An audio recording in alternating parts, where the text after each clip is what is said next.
Okay, Assalamualaikum dan salam sejahtera. Okey, kita teruskan lagi dengan bidang pembelajaran bab sebelah iaitu daya dan gerakan, dan standard kandungan hari ini ialah 11.2 iaitu graf gerakan linear. Okey, standard pembelajaran hari ini ialah 11.2.1 iaitu mentafsir jenis gerakan dari graf gerakan linear untuk menentukan jarak sasaran, halaju purata dan pecutan. Okey. Okey.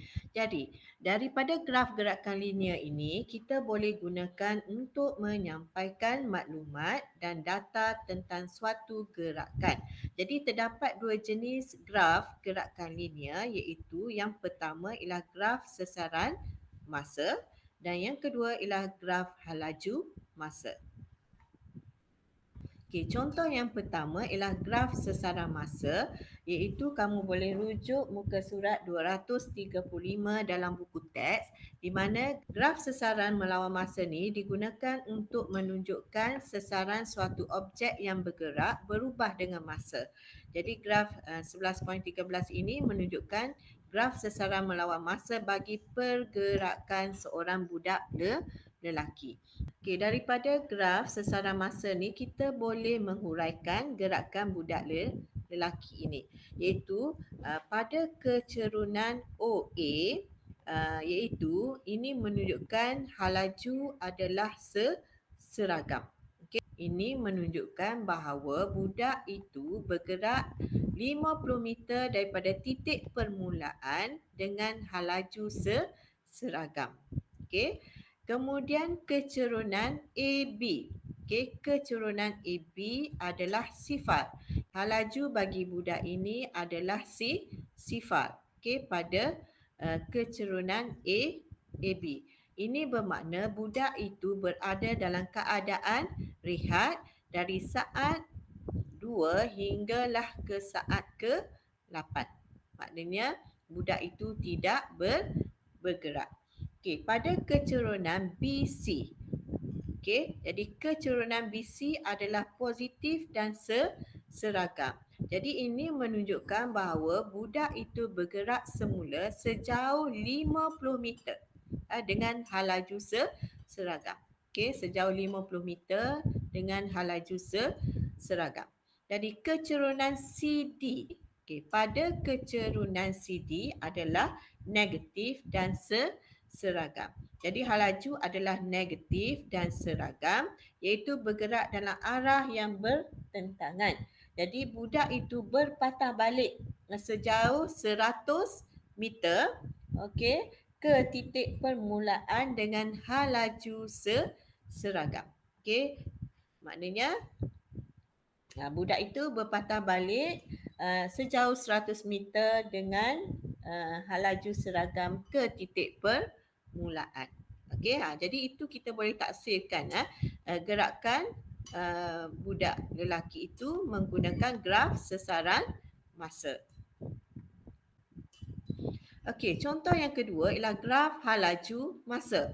Jadi graf halaju melawan masa ni membolehkan sesaran, halaju dan pecutan sesuatu objek yang bergerak boleh ditentukan. Jadi graf halaju melawan masa di bawah menunjukkan gerakan sebuah motosikal yang bermula daripada titik O. Okey, titik O. Jadi kita boleh huraikan gerakan motosikal tersebut iaitu pada kecerunan OA. Okey, pada kecerunan OA bagi graf halaju melawan masa ini menunjukkan bahawa kecerunan OA adalah positif dan seragam.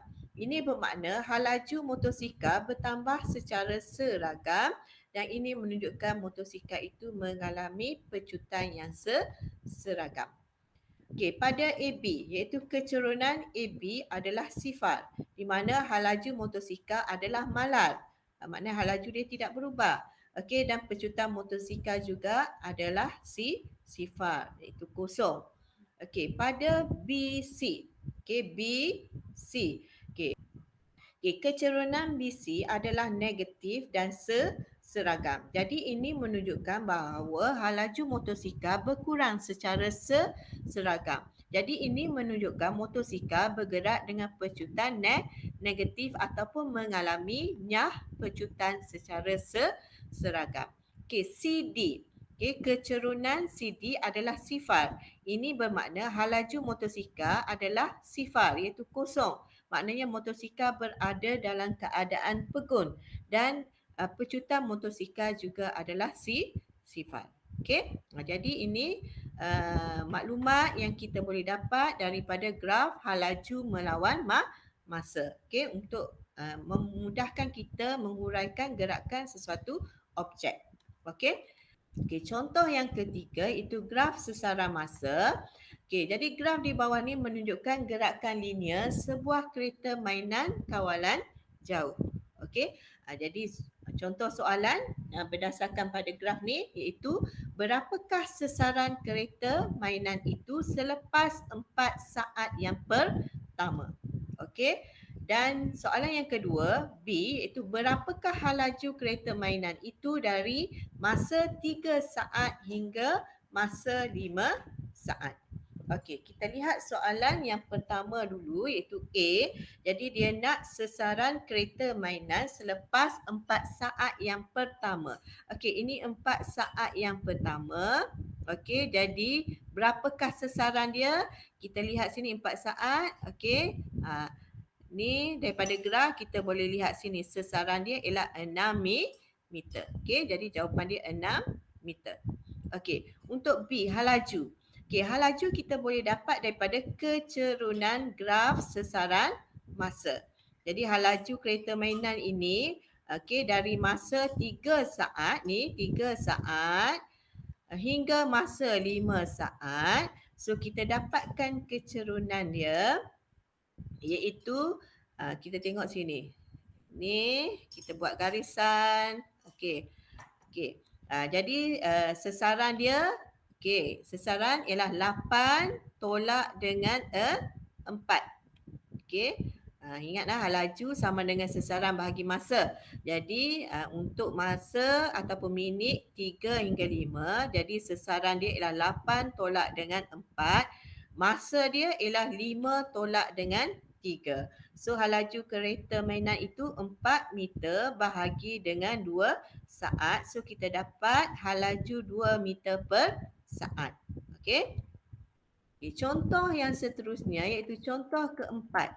Okey, daripada graf di bawah menunjukkan gerakan sebuah motosikal di sepanjang litar yang lurus. Okey, untuk 2A. Berapakah sesaran motosikal itu selepas 4 saat? Okey, dan B, berapakah halaju motosikal itu daripada 6 saat hingga 12 saat?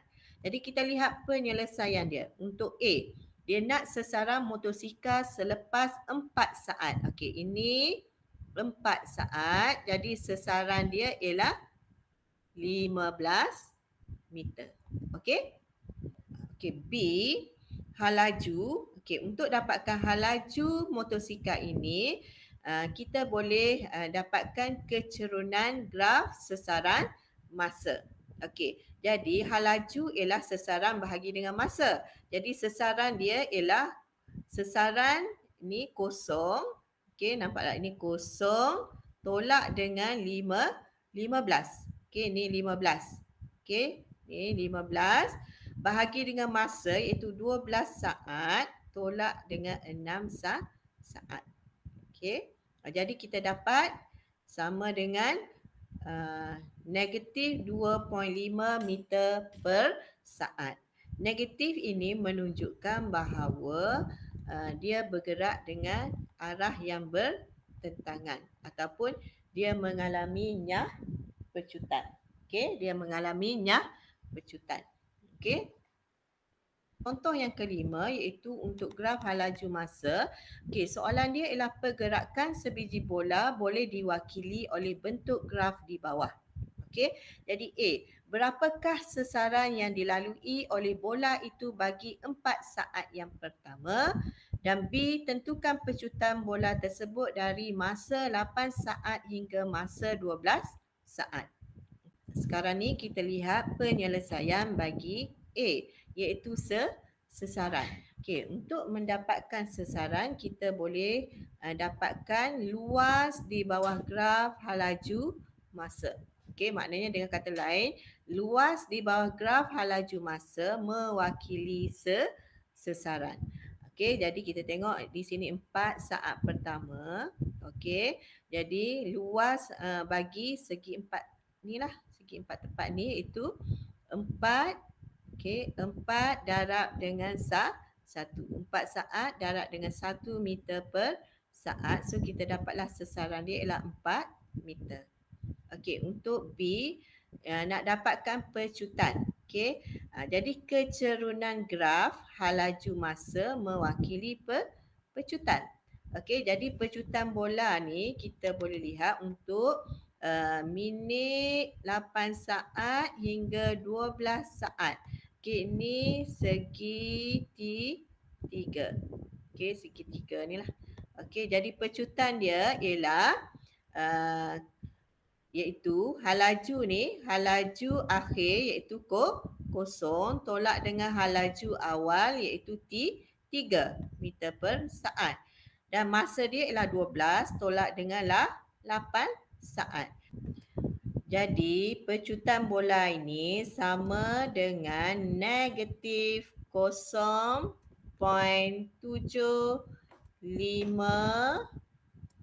meter. Okey, meter saat kuasa negatif 2. Okey, ni jawapan dia. Okey, contoh yang keenam, okey, iaitu graf hal laju masa di bawah menunjukkan pergerakan sebuah motosikal. Okey, jadi soalan A, tentukan hal laju apabila masa 4 saat dan masa 8 saat.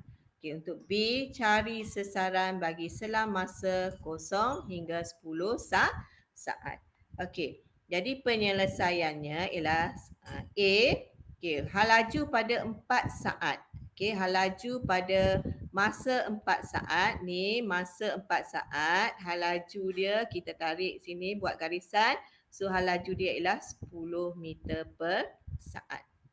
Okey, untuk hal laju 8 saat ni kita buat juga garisan. Okey, hal laju untuk 8 saat ialah 15 meter per saat.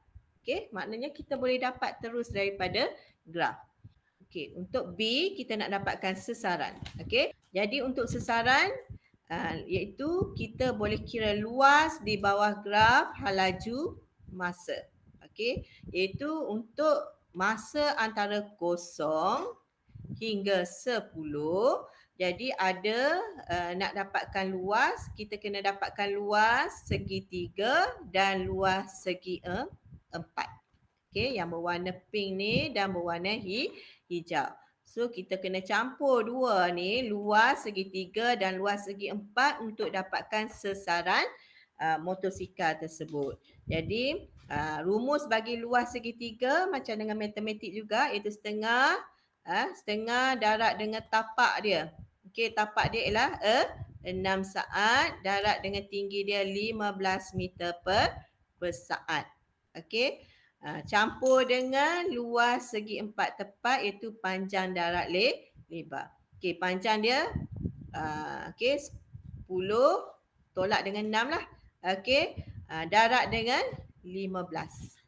Okey, darab dengan 15. So, kamu boleh guna kalkulator, kita akan dapatlah okey, sesaran dia ialah 105 meter. Okey?